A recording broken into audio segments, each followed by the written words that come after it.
Well, when I first got there, it was really weird because you arrive in Aleppo, which is a city which is devastated by war. You know, like all the buildings are completely blown to pieces. There's no building left that hasn't got any damage. So you arrive in Aleppo, and the first thing I noticed is that it's kind of amazing that life is still going on there. When I was there, there were still like 2 million people trying to survive in Aleppo, and you could see like the shops. There were still some shops open, like markets were going on, and like people walking the streets, children playing in the streets, and all this while there was like heavy shelling. So it was really weird to see. I expected Aleppo to be a ghost city, but it totally wasn't.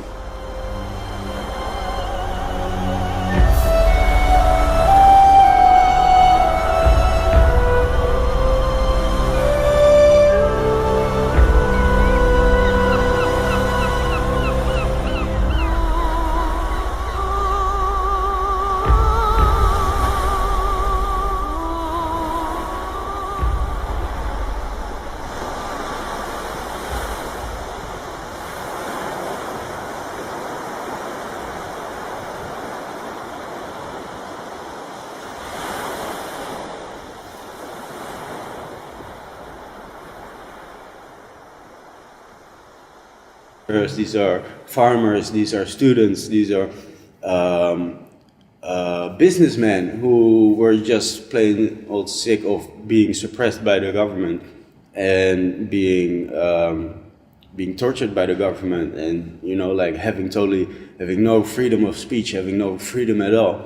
So when the protests in Syria started around 2011, and the Syrian regime just shot all the protesters dead, it's understandable that the people will take arms to defend themselves. They want freedom. They don't want to be suppressed. They don't want to be killed for having freedom of speech. So they picked up the weapons, and everybody who wanted to fight for freedom, who wanted to join the revolution, joined the fight. Después del numerito que se montó en Libia para hacer caer a Gaddafi, pues era evidente que los que todavía quedaban, y el último que quedaba era el Baas en Siria, se agarraron los machos y dijeron, ojo, no nos van a montar el mismo numerito que le han montado a Gaddafi, ni el mismo numerito que le han montado a Mubarak, ni el mismo numerito que le han montado al tunecino. Y de ahí vino la resistencia. O sea, claro, el tunecino ha terminado, no ha terminado. El infeliz del Gaddafi ha terminado como ha terminado. Y el Mubarak, bueno, en principio, pues terminará muriéndose en la cárcel. Y claro, tú le dices eso a la familia Assad y la familia Assad te dice, ¿de qué?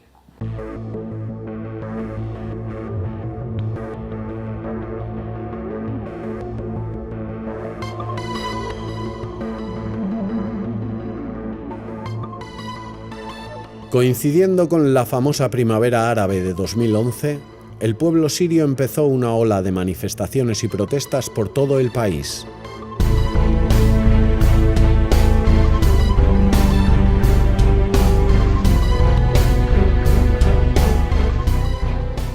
La intención era hacer caer la sangrienta dictadura chiita de Bashar al-Assad e instaurar un régimen democrático.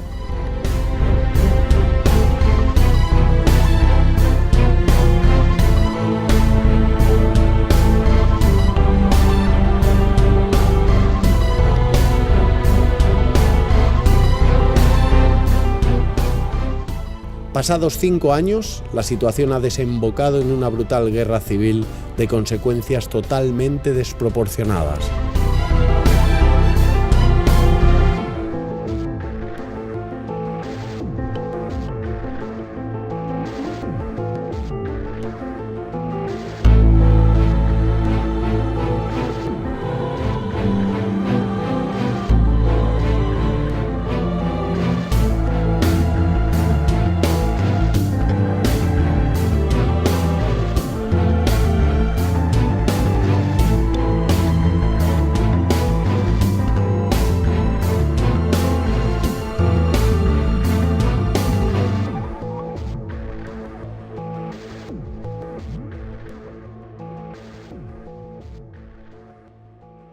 Primero, vamos a ver, durante la guerra de los 6 días hubo solamente, entre las fuerzas árabes que luchaban contra Israel, hubo solamente dos contingentes que aguantaron el tipo frente a Tzahal, bueno, en fin, al ejército israelita. Uno era una división que mandó Marruecos, que aguantó muy bien el envite, perdón, y el otro era los sirios. Ya, la famosa Prusia de Oriente Medio, como le llamaban, son peleones, también estructurados, es una población bastante culta. Han tenido como gobernantes el Baas, que es importante porque el Baas era laico, el Baas era socializante, muy partidario de extender la cultura, muy partidario de potenciar las clases medias, bueno, el socialismo árabe, el panarabismo, etcétera, etcétera, ¿no?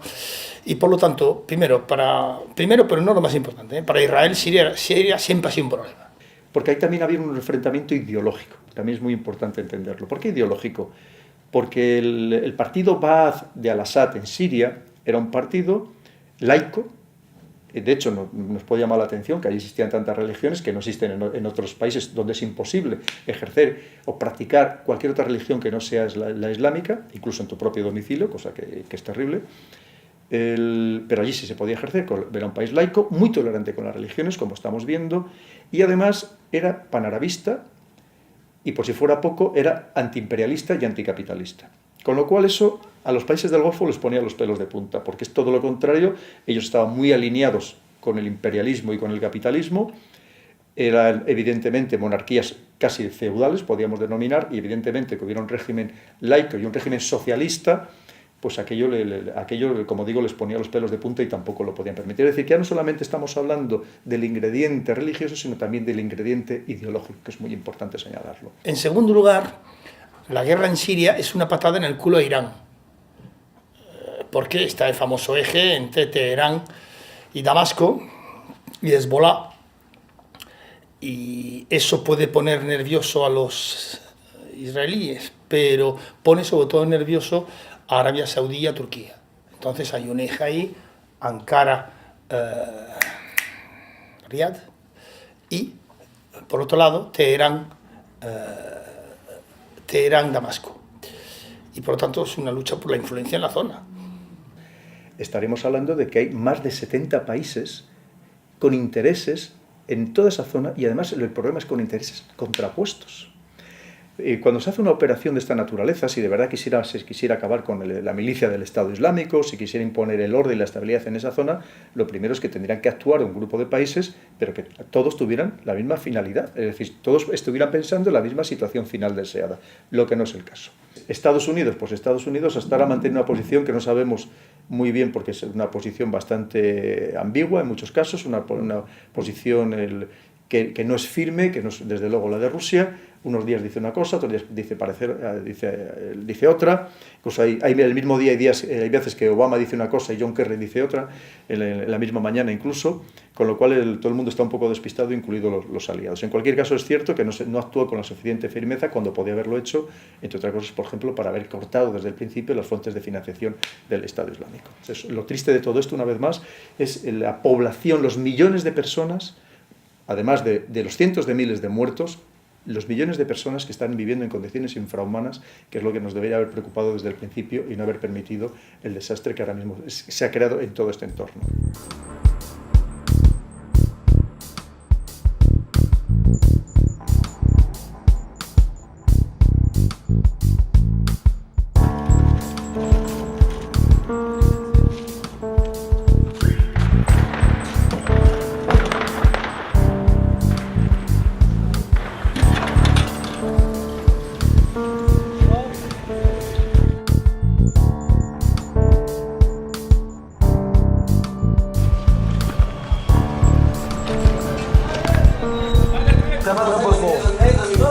اعطيني يعني يلا شيل لي كاسه من شيل حاجه هذيك عليه يلا صوالي صوالي وليد فينا قول وليد ايوه صرت عندك جاي صرت عندك جاي.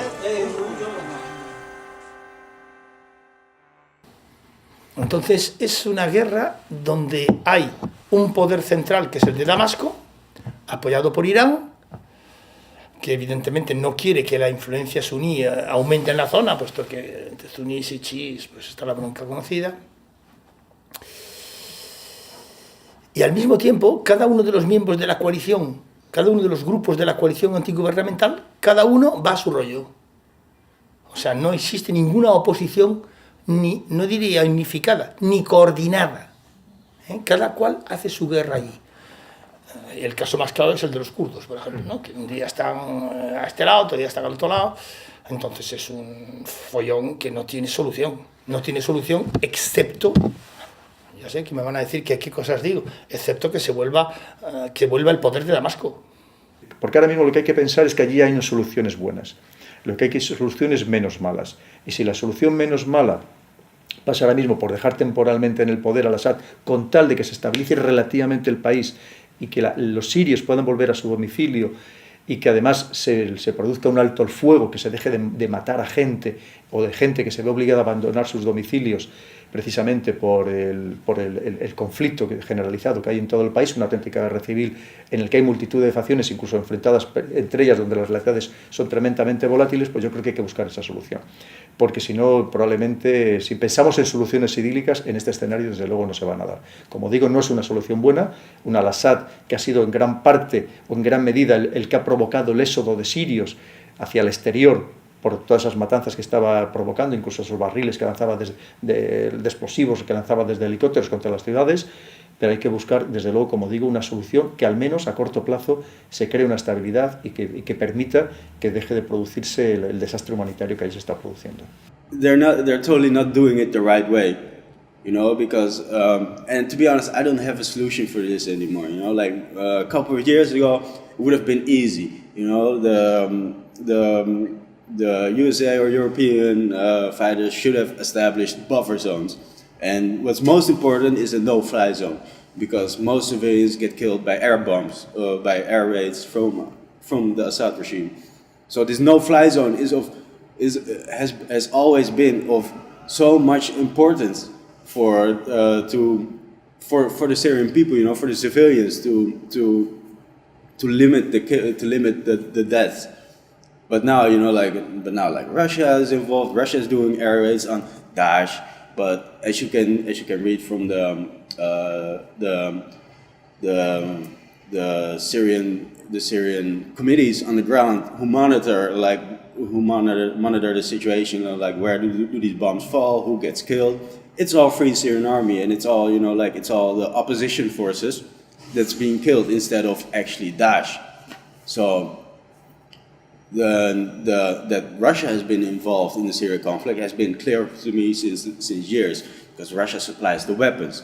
You know, there were even Russian bases on the front line in the south, and now that they're openly coming forward, you know, like it's for them an excuse to send more troops and to send more and to get themselves more involved, and you know, and there's Europe and the United States making air raids on Daesh, which can be a good thing, but in my opinion, at this time they're fighting the wrong enemy.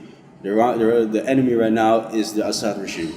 Entonces dices, si ahora mismo acabas con el régimen de al-Assad, con el régimen chiita, lo primero que hay que pensar es, ese Hezbollah chiita se va a volver contra Líbano y probablemente contra Israel. Lo primero que hay que pensar. Lo segundo, estaríamos hablando de que allí no solamente está el Estado Islámico. El Estado Islámico, que es lo que hay que precisar, es solo una más de las facciones enfrentadas. Una más de las facciones enfrentadas. Pero allí, por ejemplo, tenemos a Jabhat al-Nusra, la filial de Al-Qaeda. ¿Quitamos al Assad y dejamos a Al-Qaeda en el poder? ¿O dejamos al Consejo Nacional Sirio, que está permeado en gran medida por los hermanos musulmanes, cuando se les ha expulsado del poder en Egipto? Y cuando allí ya sabemos que también eran muy radicales en los hermanos musulmanes sirios. Es decir, el problema es a quién vas a dejar en el poder, en ese lugar. Inmediatamente que haya, primero, el momento que desaparezca el régimen de al-Assad, que ojalá desapareciera, efectivamente, pues no es una persona grata para nadie, empezando para su propio pueblo. Aunque, por cierto, las encuestas que se hacen a los sirios dicen que vivían mucho mejor bajo el régimen de Al-Assad que en la situación actual, evidentemente. Por lo menos no morían cientos de miles de personas, porque muchas veces el error que cometemos los occidentales y los europeos en concreto es que parece que tenemos la obligación de exportar la democracia a lugares que no están preparados, que no reúnen las condiciones mínimas básicas para que allí se implante esa democracia, incluso lamentablemente a veces a sangre y fuego, y que muchas veces lo que hacemos es que mueran tantos miles, decenas o cientos de miles de personas. Arrogancia de los occidentales. Nosotros que hemos visto lo que hay de verdad, vais a ser como nosotros. Por cierto, si lo hacéis de buena gana, perfecto. Y si no, democracia balística. Es decir, os meto un cohete por el culo y vais a ser occidentales. Pues no quieren, no quieren. Inmediatamente que desapareciera Al-Assad, se produciría un vacío de poder, que iba a haber otra nueva guerra civil entre los sunís y los demás grupos de cristianos, de yazidís, que también han formado su propia milicia, la YPG, los yazidís, que van a empezar a luchar por el poder, por hacerse con el control, si no total, por lo menos parcial del poder en esta zona. Porque hasta ahora no hemos hablado de los kurdos. Pero la otra parte es lo mismo, los kurdos inmediatamente que están procurando hacerse con algunos de los principales pozos de petróleo, tanto en Siria como en Irak, para intentar ser viables económicamente, si algún día alcanza la independencia, que ahora una vez más se le está, si no diciendo abiertamente, se le está dejando caer que se les va a conceder esa independencia, cuando sabemos que no se fían de nosotros porque ya les pasó después de la Primera Guerra Mundial que se les engañó y no tuvieron la independencia prometida cuando se les ofreció a cambio de luchar contra el Imperio Otomano.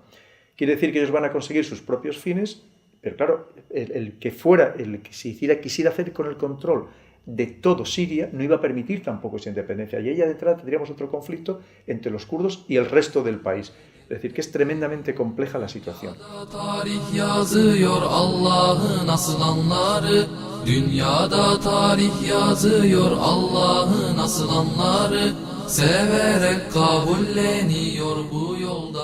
Durante estos 5 años, en gran parte del territorio correspondido entre Siria e Irak, se ha instaurado un califato bajo el mando de un grupo terrorista suní que lleva mucho tiempo aterrorizando a la población, el Estado Islámico.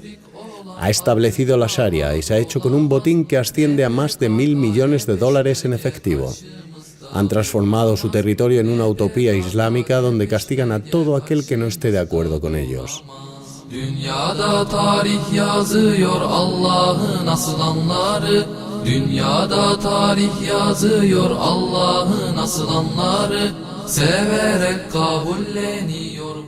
Para los norteamericanos y los anglosajones en general, estos son muy binarios, de blanco-negro, sí, no, sí, negro-blanco. Entonces, para ellos el socialismo árabe en el fondo era comunista y por lo tanto había que abatirlo.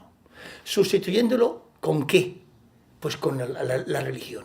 Los americanos son muy religiosos y por tanto partían del principio de que, bueno, si fomentaban gobiernos de carácter islámico en estos países podían llegar a acuerdos con ellos. El caso más emblemático y más terrorífico se produjo con Al-Fatah. Al-Fatah era socialista panárabe. ¿Qué hacen los hebreos y los norteamericanos? Se cargan Al-Fatah para poner en su lugar los islamistas, partiendo del principio de que sería más fácil entenderse con ellos. Claro, fue mucho más difícil entenderse con ellos. Si esto se añade al derrumbamiento de la URSS, la influencia soviética se va en ese momento al garete, y en ese momento, ¿qué hacen los musulmanes? Buscan su nueva identidad en una vuelta a su propia religión, ayudados por los norteamericanos. ¿Qué hacen los norteamericanos en Afganistán? Ayudan a los talibanes para echar a los soviéticos. ¿Qué hacen en Israel? Ayudan al Fatah, se cargan al Fatah ayudando a Hamas. El resultado ya lo vemos. The people we are fighting today, we funded 20 years ago. And we did it because we were locked in this struggle with the Soviet Union. They invaded Afghanistan, and we did not want to see them control Central Asia. And we went to work. And it was President Reagan, in partnership with the Congress, led by Democrats, who said, you know what, sounds like a pretty good idea. Let's deal with the ISI and the Pakistani military, and let's go recruit these mujahideen. And let's get some to come from Saudi Arabia and other places, importing their Wahhabi brand of Islam so that we can go beat the Soviet Union. And guess what? They retreated. They lost billions of dollars, and it led to the collapse of the Soviet Union. So there's a very strong argument, which is, wasn't a bad investment to end the Soviet Union, but let's be careful what we sow because we will harvest. Tendríamos que trasladarnos al Afganistán desde el 79 al 89, lo que significa cómo se potencia y cómo se crea de verdad una auténtica yihad global en aquel momento contra los soviéticos, a los que se consideraba opresores, se consideraba ateos porque eran comunistas, y entonces había que acabar con ello de alguna manera, y es donde se fomenta de verdad el fanatismo religioso musulmán para combatir a los soviéticos. Eso se crea pues, por los servicios de inteligencia de Pakistán, de Estados Unidos, de Arabia Saudí, incluso del Reino Unido. Se crean estos grupos de combatientes, uno de los cuales va a ser Al-Qaeda, que se forma en el año 1988. Y de aquellos polvos son los lodos que tenemos actualmente, porque una vez que tú creas ese monstruo, que creas esos combatientes fanáticos, una vez que además ellos demuestran que son capaces de derrotar a un imperio como en aquel momento era el soviético, cogen tanta fuerza, se envalentonan de tal manera que dicen, pues ahora queremos expandir nuestro poder y nuestra influencia al resto del mundo y vamos a liberar a aquellos hermanos musulmanes que nosotros consideramos oprimidos por gobiernos títeres o por gobiernos opresores o por otras potencias. Cuando desaparece la Unión Soviética y los comunistas empiezan a tener problemas serios para poder tener representación parlamentaria en países como Francia o como Italia, claro, el capitalismo, no tanto el capitalismo, el imperialismo norteamericano funciona sobre la base de un enemigo exterior. De pronto el enemigo exterior desaparece, ya no es enemigo exterior, a pesar de que ahora dicen que Putin, pitos flata, pero vamos, no es muy creíble. Entonces se busca otro enemigo exterior, ¿cuál? El Islam. Era muy cómodo. La religión es el motivo, es el argumento para captar combatientes, es el argumento para fidelizar una parte de la población, pero yo creo que no es la finalidad última, no es un tema religioso, creo yo. Estamos hablando de otra cosa completamente distinta. Lo que pasa es que la religión les viene muy bien como útil, como herramienta precisamente para conseguir otros fines completamente diferentes. Porque muchos de estos atentados que nosotros vemos que se cometen en territorio europeo, por supuesto execrables y condenables, como no puede ser de otra manera, en realidad son armas que ellos emplean o útiles que ellos emplean para conseguir fines desde el punto de vista estratégico. Lo que pasa es que emplean a gente radicalizada o recién radicalizada o autorradicalizada dispuestas a cometer este tipo de atentados, que entraríamos en otra dinámica que es completamente distinta, porque en ningún caso lo que no se debe establecer es una relación unívoca y directa entre terrorismo yihadista salafista internacional y el Estado Islámico, que como digo es solamente una parte de este fenómeno, pero no es el fenómeno en sí. Tenemos que tener la idea en la cabeza de que el concepto es muchísimo más amplio. El Estado Islámico, que por cierto lo que se crea es con una finalidad muy concreta, que es de derrocar inicialmente al Assad en Siria, teniendo en cuenta que a esos rebeldes a los que se estaba apoyando, e incluso armando y financiando de manera sustancial por parte de Estados Unidos, no demuestran que no tienen la suficiente capacidad de combate o la suficiente energía para enfrentarse a las fuerzas de Al-Assad con garantías de éxito, y se crea ese Estado Islámico de gente que viene de Irak, gente mucho más formada, gente mucho más preparada, eso como estamos hablando de las estructuras militares, policiales y de los servicios de inteligencia de Saddam Hussein, y además de haber estado entrenados pues, en Afganistán o en Chechenia, en otros escenarios de conflicto en el mundo, para que sean la fuerza de choque que deponga a Al-Assad. Yo he de decir que los americanos han intervenido mucho en la preparación de Daesh. Es decir, es evidente que los americanos han armado Daesh de forma directa o de forma indirecta a través de Arabia Saudí y a través de Turquía. O sea, camiones cargados de armamento pasaban de Turquía a Siria y a Irak, y Arabia Saudí, como siempre, ponía la pasta, ¿no? Lo que es cierto es que al Estado Islámico se le permitió la expansión actual, se le toleró, no voy a decir que se le alimentó, pero en cualquier caso sí se le toleró, porque no tiene sentido que se llegara a expandir hasta el contexto actual. Una vez que además el 29 de junio del 2014 crea o declara su califato, era el momento de, si se quería haber intervenido en ese instante y no haberle dejado que se siguiera expandiendo de la manera que él ha hecho.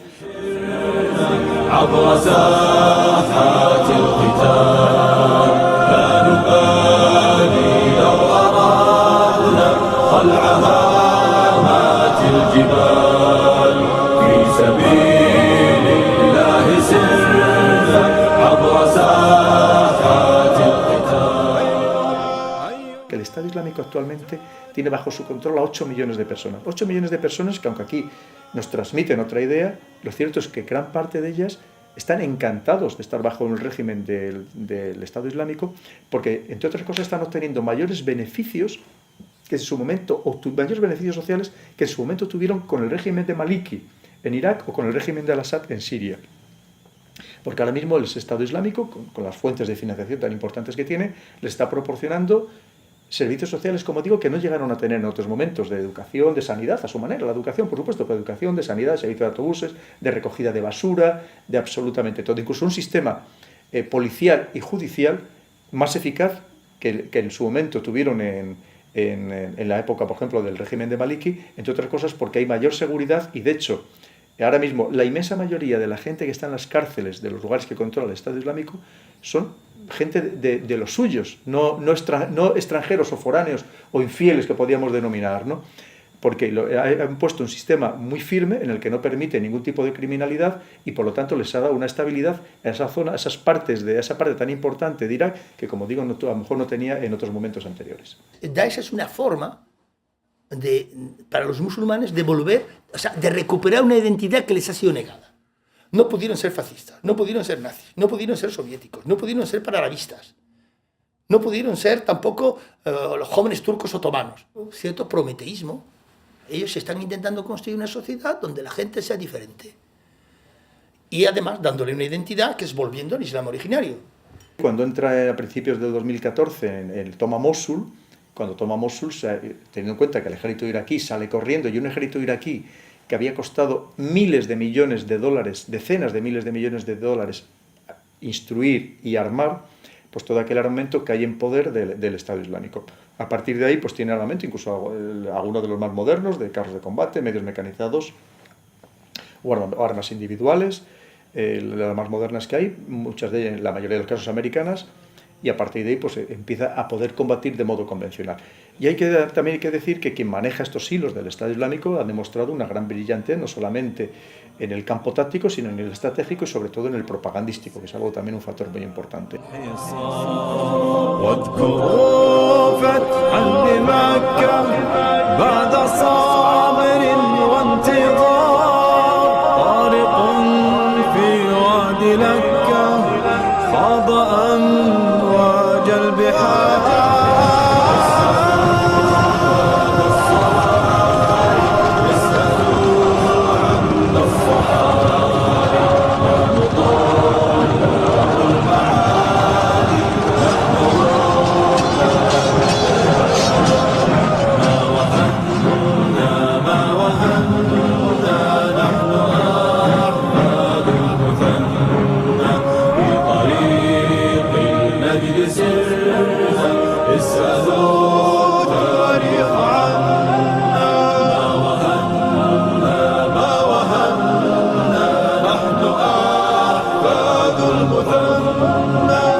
Pues la financiación la consigue de diversas formas.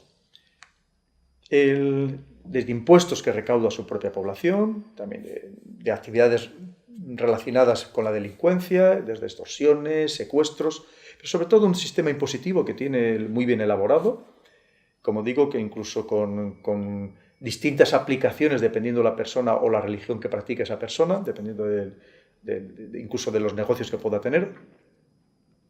También, por supuesto, de donaciones procedentes de particulares y de organizaciones caritativas o teóricamente caritativas que recaudan mucho dinero en países musulmanes y que algunos de ellos pues, terminan en este tipo de organizaciones. Y luego, fundamentalmente, de la venta de piezas arqueológicas, que eso cuando vemos que da la impresión de que lo están destruyendo, no lo están destruyendo, lo están parcelando para luego poderlo meter mejor en contenedores y desde ahí sacarlo al exterior y venderlo en otros países. Estos tíos, claro, allí escarbas debajo y te sale un busto de Nerón. Entonces, bueno, están vendiendo eso y además chantajean. O nos lo compráis o lo destruimos. Y por otro lado, finalmente, pues por supuesto, la venta de hidrocarburos, no solamente el petróleo el crudo, sino también el petróleo refinado, porque se han hecho con algunos de los principales pozos de petróleo de la zona y también con algunas de las principales refinerías. Es que hoy en día es un estado de facto, y me atrevería a decir que es un estado de facto más solvente o más estable que otros estados que hay en el mundo que son absolutamente fallidos. No tiene final, solamente tiene un final, que me lo dijo en inglés, Ken Livingstone, el que fue alcalde de Londres. Y un día le pregunté, vamos a ver, este tema del terrorismo islámico, ¿cómo termina? Me dijo, dejando en paz a los moros. Tiene toda la razón. Déjales usted en paz. Primero, porque nunca una revolución dirigida desde el exterior e impulsada desde el exterior ha triunfado en un país árabe. Jamás. En la historia, jamás. O sea, los árabes o hacen su revolución en un sentido o en otro, da lo mismo, y puede triunfar.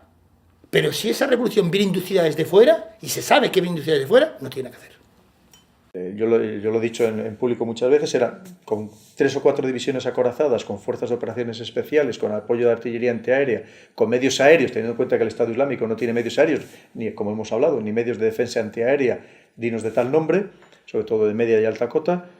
Desde un punto de vista militar, eso se podía acabar con ellos en una semana. El tema de Siria es extremadamente fácil de resolver. Pones de acuerdo a Arabia Saudí, a Turquía, a Siria, a Irak, a Estados Unidos, Inglaterra y la URSS y Francia, Daesh dura un mes.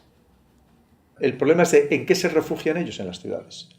Entonces, en las ciudades, estamos hablando de ciudades como ahora mismo se está atacando Alepo, claro, donde es que hay 2,5 millones de personas, o Raqqa, donde había 300.000 personas, que aunque ya no haya 300.000 personas, porque hayan huido gran parte de ellas, y que quede 150.000 o 200.000, evidentemente eso aquello no se puede arrasar de una manera absoluta, ¿no? Con todo el poder, empezando por el poder aéreo. Lo que es verdad que si ahora mismo se quiere impedir la expansión del Estado Islámico, lo primero es pues, cercarle estratégicamente a través de esos bombardeos, impedirle romperle sus cadenas logísticas, fraccionarle o cercenarle completamente sus fuentes de financiación, la venta del petróleo y esas ventas de antigüedades, que además se sabe perfectamente por dónde salen, incluso es que se puede ver desde Google Earth, se pueden ver las filas de camiones, o sea que es que no hace falta tener muchos medios militares para ello, y luego, pues posteriormente, irles cerrando, asfixiando, desde un punto, cercarles, por así decirlo, un tipo asedio, para que ellos solo se vayan desgastando, ¿no? Esto no va a ser a corto plazo porque parece ser que ellos tienen ahora mismo un fondo soberano que se calcula entre 500 y 1.000 millones de dólares, todavía les daría para resistir probablemente un par de años, pero en cualquier caso pues caerían por su propio peso porque al momento que ellos se asfixie desde el punto de vista económico, el propio pueblo que ahora mismo está recibiendo esos servicios se volvería contra ellos, por no hablar de los combatientes a los que también están pagando y que muchos de ellos se plantearían el volver hacia su territorio. Pero como digo, eso solamente puede ser una pequeña parte de la solución que hay que encontrar, que como vemos es muchísimo más global, porque acabar, como vemos, con la milicia del Estado Islámico no significa que vayamos a acabar con el concepto del Estado Islámico entre la población suní, tanto iraquí como la siria, no vamos a acabar con el enfrentamiento entre Irán y Arabia Saudí, no vamos a acabar con el enfrentamiento entre Rusia y Turquía, no vamos a acabar, es decir, que es mucho más complejo que todo eso. Lo que sí es verdad es que yo recomendaría que a todas estas mesas de negociación que están produciendo, como las que se han producido ya en Viena, se sienten también los líderes tribales sunís, que es que son parte esencial de este problema, son parte esencial. No basta con que se resiente Arabia Saudí o que se siente Irán, porque si no solucionamos el problema a estos 8 millones de sunís, en el caso concreto de Irak, desde luego no estamos acabando con el problema. Surgirá otra organización, surgirá otra manera de actuar, y de actuar, una vez que se les presiona, desde luego va a ser a través de más atentados terroristas, tanto en su propio territorio, que lo llevan haciendo ya 14 años y son auténticos maestros de cómo actuar mediante estas técnicas, y desde luego también, hay que pensarlo, en los territorios nacionales de aquellos países que están actuando militarmente contra ellos.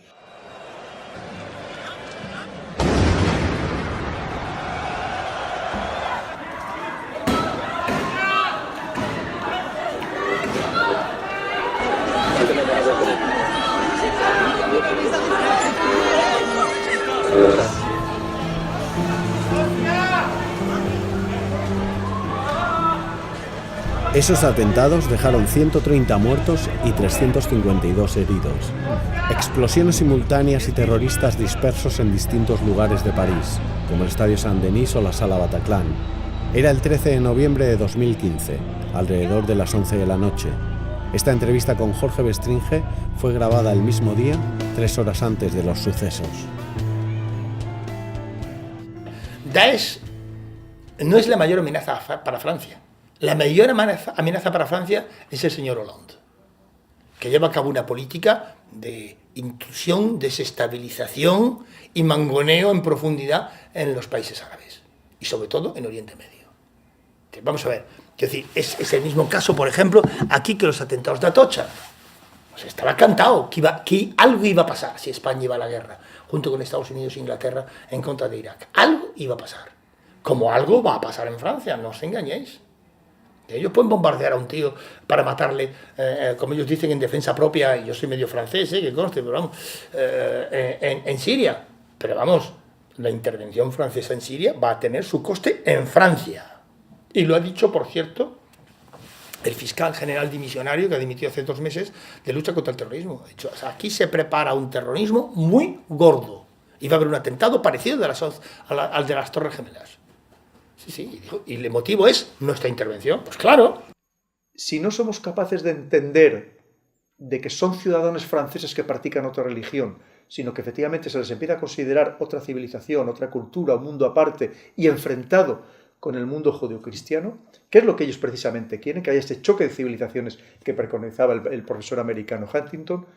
Ellos estarían consiguiendo el objetivo y nosotros estaríamos perdiendo, porque efectivamente al final se produciría un enfrentamiento civil e incluso, imagínate que mañana dentro de ese enfrentamiento civil hubiera un partido que ya no fuera por afinidades políticas, sino por afinidades religiosas, y que hubiera un partido en Francia islamista, como digo, no por ideas políticas, sino por ideas religiosas, algo que hasta ahora no ha habido, y que incluso pudiera optar a la presidencia del país. Ahí se produciría desde luego un enfrentamiento civil, una guerra civil, que es lo que algunos estarían deseando, y como digo, los que manejan los hilos de este terrorismo yihadista salafista o de estos movimientos, y estaríamos dándoles nosotros mismos el éxito. Pero yo creo que precisamente el caer en ese extremismo es, una vez más, es romper nuestros valores y nuestros principios, nuestros valores de tolerancia, de respeto a la vida humana, de respeto, por supuesto, a todos los derechos humanos. Y lo que están consiguiendo es ellos el objetivo de poco a poco irnos minando, ganarnos esa batalla moral a través de esa simetría para podernos destruir. Y yo creo que precisamente lo que tenemos que reaccionar es de una manera mucho más inteligente y no caer precisamente en esas trampas. Entonces, ¿cómo partir del principio de que si tú estás metiendo bulla y estás bombardeando gente y estás matando a gente con drones en Afganistán y en Pakistán y estás bombardeando poblaciones en Siria, cómo no partir del principio de que en algún momento gente que tiene la misma religión no se vaya a sentir solidaria? Pues claro que se va a sentir solidaria. Es que es inevitable. O sea, es decir, y lo otro es una ceguera. Y no sirve, por cierto, para nada estos planes como el plan Vigipirate, etcétera, etcétera, de poner más policías en la calle. Que no, porque tú, si tienes, como tienes en Francia, pues el 10% de la población que es musulmana, ¿cómo controlas eso? Dejando a los musulmanes en paz. Pero si le metes, si les pinchas constantemente, de ahí algo va a salir.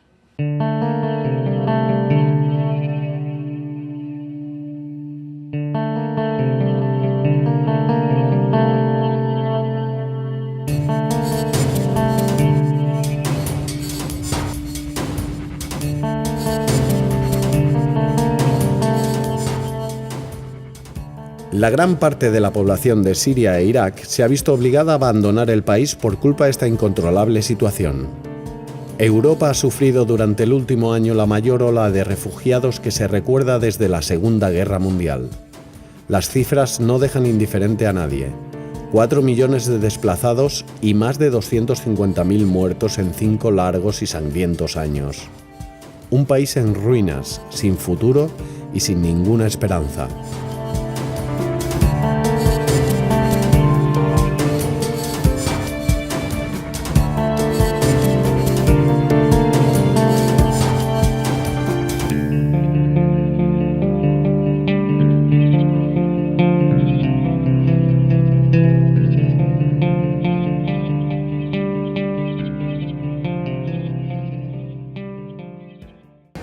And it was, I was not secure in my country because every time the Taliban, Daesh, they are trying to kill us, they are trying to and there was no. And right now I was jobless. At first I had job, and in this time we don't have any job in our country. There is no money, no job.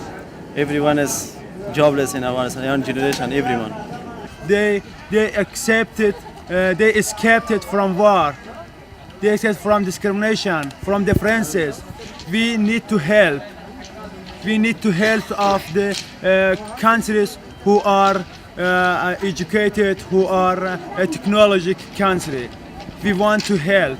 We don't fight with anyone, not with the Taliban and not with the government. Just they are fighting with them and kill another person. I want to live in here for safety life. Estamos viendo que vienen muchas familias, muchas madres con niños. La mayor parte de la gente que nos encontramos es gente de educación, gente de un nivel medio alto, con su recurso propio. Es gente que la mayoría habla inglés.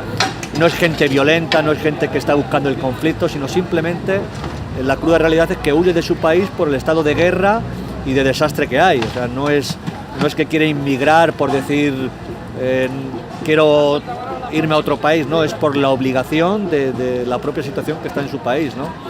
Y bajo mi sorpresa puedo decir de que la mayor parte de la gente es gente que realmente está necesitada de un cambio y con buena intención, por lo menos en lo que nos compete a nosotros, gente agradecida que le das un plato de comida y te lo agradece, quiere pues eso, huir de su país por la situación en la que se encuentra. Well, firstly, I've met some refugees who can speak English and they explain me what happened to them. For an example, one guy said that all of his family was murdered in Afghanistan and he is currently traveling to Belgium where he can find his only family who are still alive in the world. So he felt so alone and threatened that maybe he can be killed over there, that he had to travel to find his peace, you know. And on the other side, he's a very educated man. He speaks French perfectly, and I just hope he'll meet his family. Tengo una anécdota que no se me va de la cabeza y es que en Budapest, bueno, pues mucha gente venía a ayudarnos. Teníamos una carpa como esta montada donde dábamos de comer las 24 horas del día y venía mucha gente o algunos venían a unirse a nosotros para ayudar. Y bueno, pues un chaval estuvo ayudándonos ahí un par de horas, el chaval hablaba inglés perfectamente y ayudándonos. Yo pensé que era una persona húngara que había venido a ayudar. Y después de 2 o 3 horas trabajando con nosotros sin parar, esforzado, sirviendo las mesas, dando de comer, pues cogió su mochila y se fue con un grupo de los que yo veía que estaban sentados en la mesa de sirios. Y entonces le pregunté, ¿dónde vas? Y me dijo, no, pero si yo soy sirio. Y digo, ¿cómo, sirio? Dice, sí. Y bueno, pues el chaval nos contó de que él era abogado, de que había tenido que huir de Siria porque la situación era un desastre, que había visto asesinar a niños, que había visto matar familias y que no había otra forma sino que huir. Y bueno, pues él se dirigía hacia Holanda, que allí tenía una familia. ¿Y qué te quiero decir con esto? Que la mayor parte de la gente que viene, yo vine de Rumanía pensando en el tema religioso, en el tema del fanatismo, en el tema de... ¿Y qué va? Yo me he encontrado con algo completamente distinto, gente normal, gente de a pie, como tú y como yo, que quiere cambiar de vida por la situación que está en su país. Gente, la mayor parte, me repito, culta, de buena educación, de estudios, y que lo que quiere es mejorar su vida porque en su país no lo puede hacer.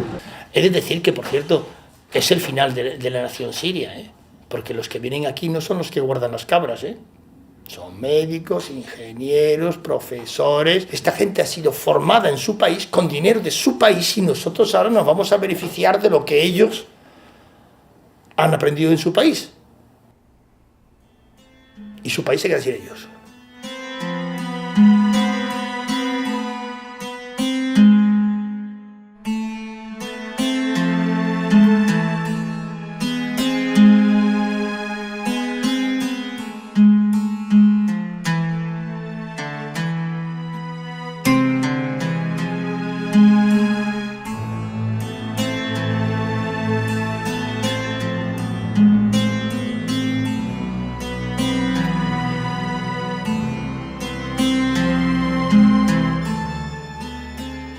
From Syria, from Aleppo.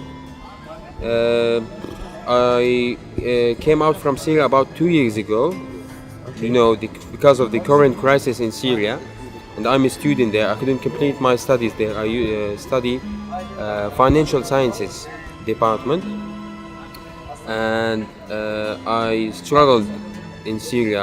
I spent about a year and a half in the relieving section, in the media section, trying to support my people before going out of Syria, before passing the borders. But when I saw that this situation is in Syria taking a long time, taking years and years, and I found that I need to complete my studies before I get older. So I made that step and went to Turkey, learned the Turkish language in a year, learned it alone, started working, and I found it was hard to live in Turkey because there's a lot of Syrian people there. Then they arrived to Turkey. In Turkey, Syrians are almost officially classified as second-grade citizens. So imagine you go to Turkey, you want to escape war and you want to start a new life, but then you get in Turkey, you can't get a job, you can't get a normal job, you can't get a normal house because you're a Syrian. You can't get a visa to somewhere else because you're a Syrian. If you go somewhere and they recognize, they know you're a Syrian, prices for food, they go up, you have to pay more for it because you're a Syrian. So you can understand the Syrians with, the Syrian people, they don't want to stay in Turkey anymore. They're either staying in the camps or they're either staying with family, or I don't know. But still, they have to suffer from all these barriers and limits, and I don't know what that's being suppressed onto them. They still have no freedom because they're Syrian. Nobody helps them because they are Syrians.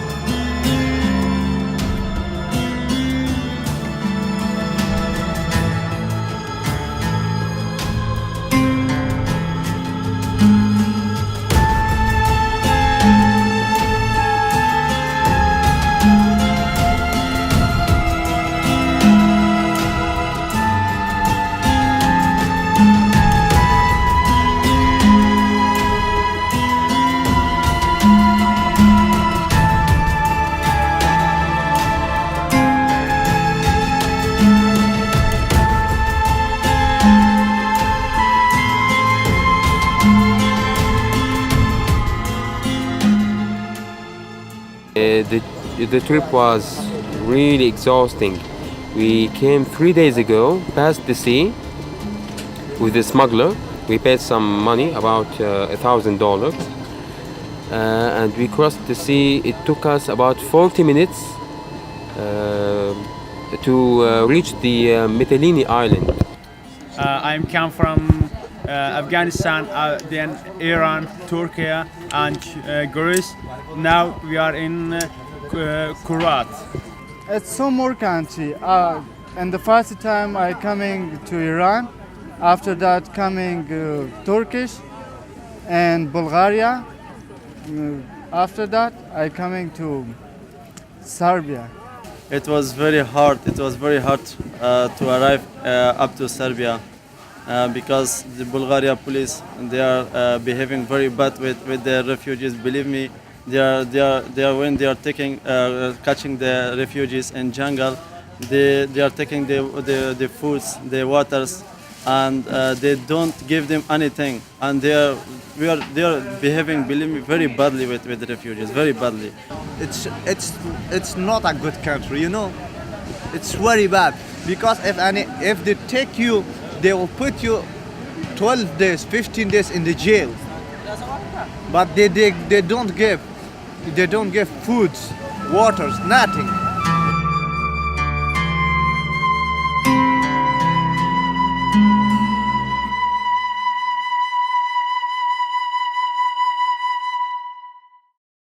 We decided to go down to the border with Macedonia and Serbia, a place called Preševo, as we heard stories of bad weather, bad conditions, and so we decided to go down there.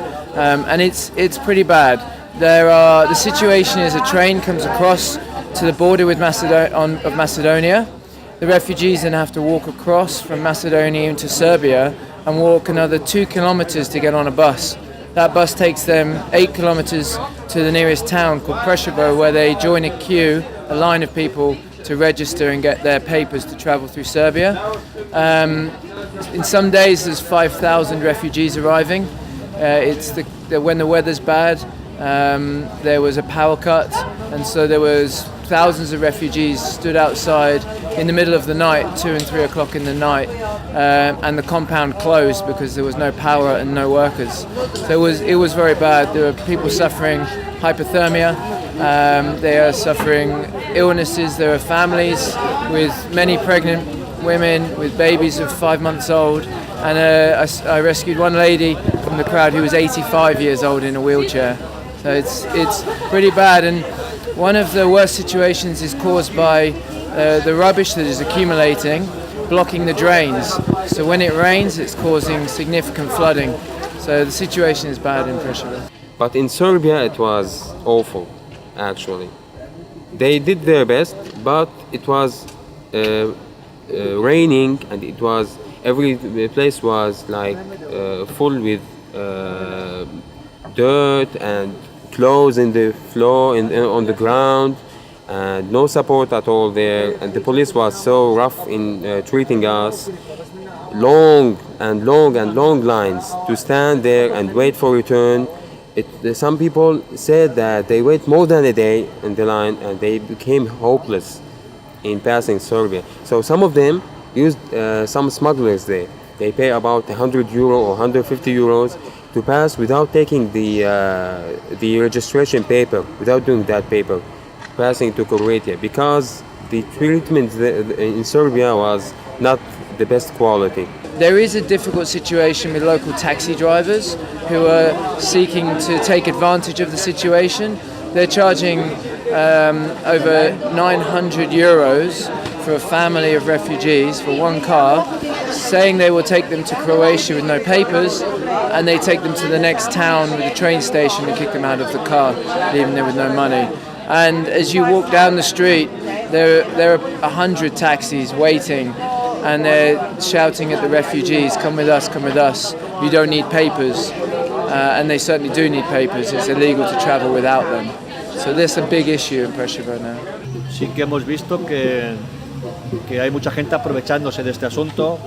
Hemos visto en la frontera con Macedonia mafias de transportes, gente que se busca la vida y engaña a esta gente que llega por la falta de información, por la falta de conocimiento a la hora de cobrar los transportes. Pero bueno, eso no significa que todas las instituciones y todas las personas están haciendo lo mismo. De la misma forma que hemos constatado esto, de gente que se está buscando la vida con esto y haciendo un mal uso de la necesidad de los demás, también hemos podido comprobar, y damos fe de ello, que hemos visto organizaciones y sobre todo gente particular con buenas intenciones, con ganas de ayudar y siendo honesta.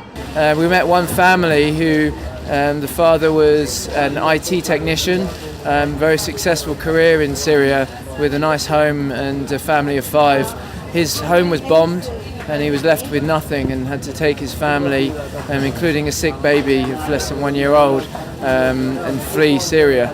So it's the genuine need for these people. This family, for example, were taken on a rubber dinghy made for no more than 25 people, and 45 people were smuggled onto the dinghy. The smugglers didn't even get on the dinghy with them. They just showed them how to operate the controls and sent them on their way to Greece.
in the front of Red Cross, Croatian Red Cross, we have followed this psychosocial support. We also have the service of family links restoring. But according to the medical, we also have the public Ministry of the Health here, public health, and also we have Magna and also MSF. They're covering these issues. The main issues like also the coughs and like tiring and cramps and as usual. Sí que hemos visto lo que tú acabas de decir, personas que por el largo viaje, a veces andando, a veces de otras formas, pues vienen con herida de pies o las piernas, y en cada punto normalmente suele haber un grupo de Médicos Sin Fronteras, yo los he visto. We cover when the refugees come in Croatia, we have distribution point in the border, and also sometimes in like calling no man's land, according with other NGOs. The following these buses, the buses arriving here in Opatovac is like a main registration point. We also provide with other NGOs and also other UN agencies, providing food, water, blankets, hygiene items, also this basic stuff what they needed. But this is transition center.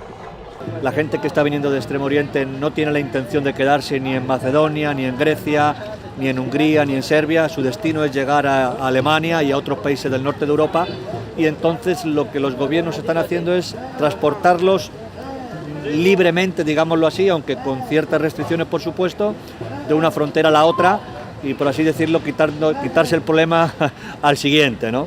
I want to go and I hope we want to my family come in Germany. Right now I want to go to Germany and I want to take asylum in there, and I hope that they take us asylum in Germany, I hope. After that, my target, German. I want to go to Germany. It's really unfair that first they get kicked out, you know, they have to escape their land, then they come somewhere else and they're being prosecuted for being Syrian.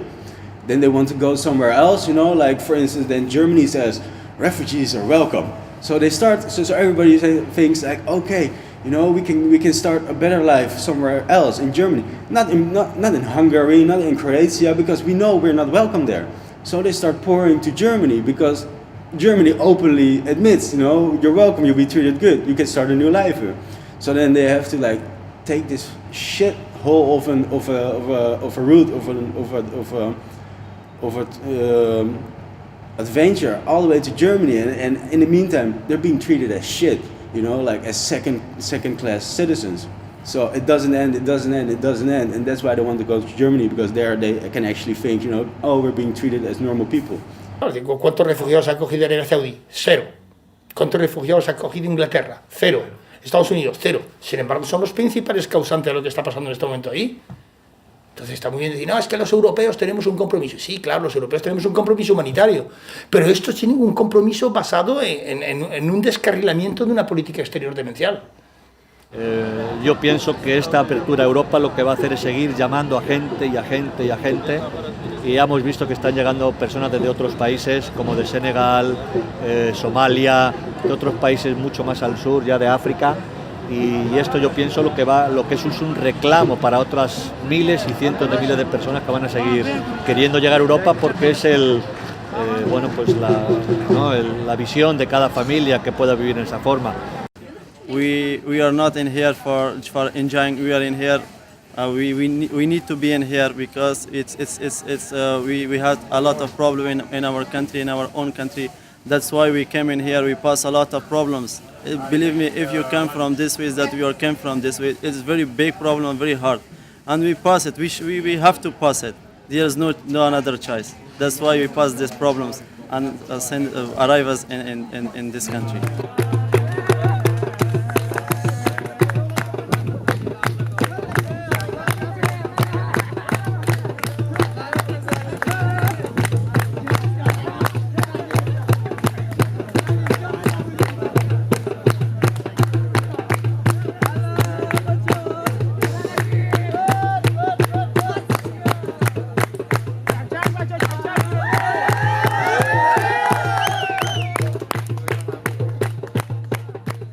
Yo pienso que estas personas, que no hacen más que lo que haríamos cualquiera de nosotros, que es intentar buscar un futuro mejor para ellos y para sus hijos, buscar un refugio ante el desastre humanitario que, como vemos, por intereses muchas veces geopolíticos regionales y geopolíticos mundiales se ha desencadenado en toda esa zona, yo creo que tenemos la obligación moral de acogerles en las mejores condiciones posibles. Y cuando digo en las mejores condiciones posibles, no es evidentemente de internarlos en centros o de aislarlos de la sociedad, sino de incorporarlos a la sociedad. Y digo incorporarlos, no digo ni integrarlos ni asimilarlos, digo incorporarlos, porque incorporarlos significa que ellos puedan seguir haciendo también su propia vida, pero incorporados en esta sociedad. Que disfruten de los mismos beneficios que disfrutamos el resto de los europeos. Porque eso es donde Europa tiene que demostrar que de verdad nuestros principios y nuestros valores eran sólidos, no eran simplemente una hipocresía de cara al mundo, pero en situaciones de bonanza, sino que hay que demostrar esos principios y esos valores cuando la situación se complica. There is no reason for any country in the European Union to be afraid of them. And on the other side, there are many quality people among the refugees. Those people who you want to deny even to come to your home, for you to shelter them, you know, not in your country. There are many kids, very beautiful kids who are innocent. They are situated among the refugee crisis. They are something like victims of global politics. And for all of those reasons, the European Union and the West itself has to be very careful about the amount of help they are providing to the refugees, because those people definitely deserve that. And every single volunteer who came here left the park with good impressions about refugees. If that happens every single day, I can't see no reason for that to change in the future. Pero es que desastres como estos no está nadie libre. Cualquier momento puede haber un conflicto, puede haber un terremoto, puede haber... Entonces yo pienso que uno debe de ser solidario pensando en que mañana nos puede tocar a nosotros, ¿no? Many people say that meeting other cultures is the most important thing in life. I believe so. And after meeting many refugees from different countries, understanding their ways and their behavior, I understood that different people can, if they are mixed up, if they cooperate with each other, they can make very, very good things. Lo que tenemos que pensar es que las personas son todas iguales y simplemente la única diferencia son personas que practican una religión diferente, que son seguidores de una religión diferente, pero como podían ser testigos de Jehová, o podían ser mormones, o podían ser adventistas del séptimo día. Siempre y cuando, yo creo que la única limitación es que se ajusten a las normativas y a las leyes que tenemos instauradas en Europa, además que son leyes muy tolerantes, y yo creo que es la única limitación. Por lo demás, yo creo que no debemos considerarles ni otra civilización, ni otra cultura, sino simplemente ya nuevos europeos que simplemente, como digo, practican otra religión. Every passenger, every refugees are here or to go on with this dangerous, with this hard, to need help. This is my message for all global country, for all global, for the world country.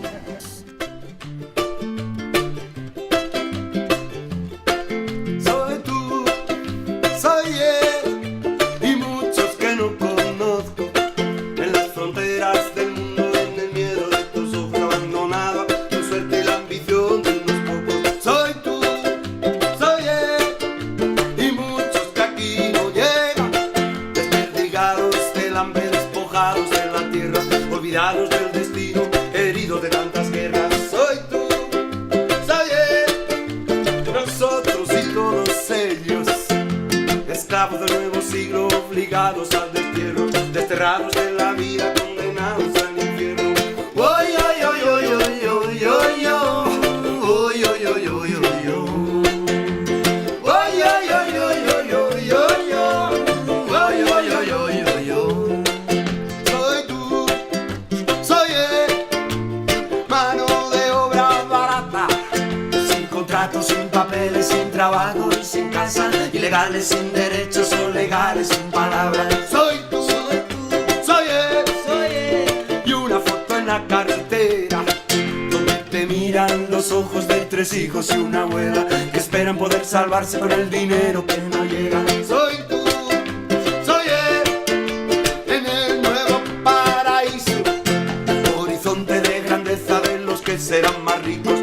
haciendo su fortuna con la sangre de tus hijos. Oy, oy, oy, oy, oy, oy, oy, oy, oy, oy, oy, oy, oy, oy. Oy, oy, oy, oy, oy, oy, oy, oy, oy, oy, oy, oy, oy. Soy tú, soy él, acuarela de colores, humano de muchas razas, olor de muchos sabores, a las puertas del futuro que te niega sus favores. Humano de muchas razas, olor de muchos sabores, a las puertas del futuro que te niega sus favores. Soy tú, soy tú, soy él, soy él, soy tú, soy tú, soy él, soy él, soy tú, soy tú, soy él, soy él.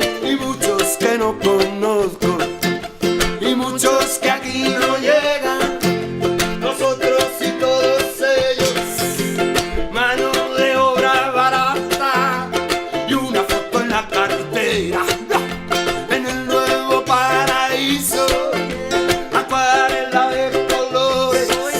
Soy tú, soy tú, soy él, soy él, soy tú, soy tú, soy él, soy tú, soy tú, soy él, soy él, soy tú, soy tú, soy él. Oy, oy, oy, oy, oy, oy, oy, oy, oy, oy, oy, oy, oy, oy. Oy, oy, oy, oy, oy, oy, oy, oy. Oy, oy, oy, oy, oy, oy.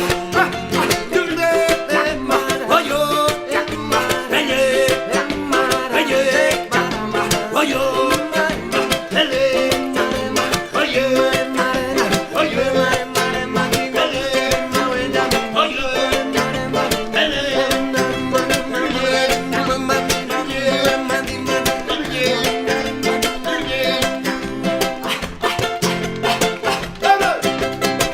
en las fronteras del mundo.